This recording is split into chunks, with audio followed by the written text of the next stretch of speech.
ये सब कुछ कैसे हुआ? कब रिश्ता आया? कब तय हुआ? जो हरकत तुमने की है ना, उसके बाद शुक्र करो वो सिर्फ तुम्हें बोल कर गए। क्या कह रही हो तुम खाला को इनकार कर दो। कह रही हूँ, मैंने सोचा था कि तुम मुझे इतनी देर बाद यहाँ पे मिलकर खुश हो। किस्मत के फैसले।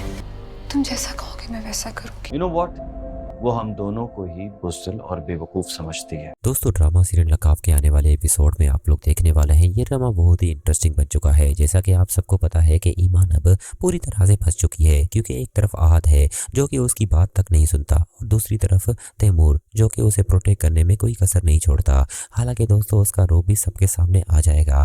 फिलहाल तो वो नकाब ओढ़े बैठा हुआ है, तो किसी को कुछ नजर नहीं आता कि तैमूर किस किस्म का इंसान है। वही आखिर में ईमान पर काफी गंदी नजर डालेगा और ये सब किसी को फिलहाल पता नहीं है। अगले सीन में दोस्तों आपको ये भी दिखाया जाएगा कि ईमान तो आहत को काफी मना करती है कि तुम मुझसे दूर रहा करो, तुम्हारी वजह से इतना सारा मसला घर में क्रिएट हो चुका है, मैं मजीद बर्दाश्त नहीं कर सकती और तुम्हारी वजह से मेरी पढ़ाई भी बहुत डिस्टर्ब हुई है।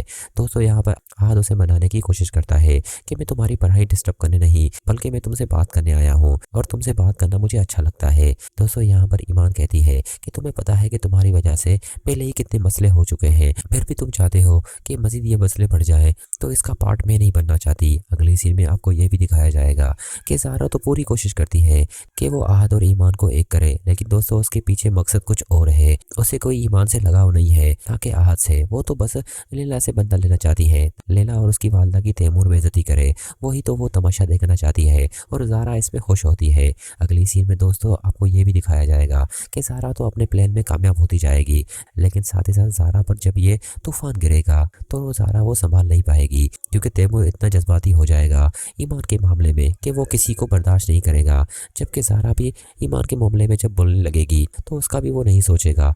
अगली सीन में आपको ये भी दिखाया जाएगा कि बिलाल तो काफ़ी ईमान को समझाने की कोशिश करता है, लेकिन उसके बावजूद भी ईमान किसी की बात नहीं सुनती। बस दोस्तों, वो जब नुकसान उठाएगी तब उसे पता चलेगा कि मैंने कितनी बड़ी गलती कर ली यहाँ पर आकर।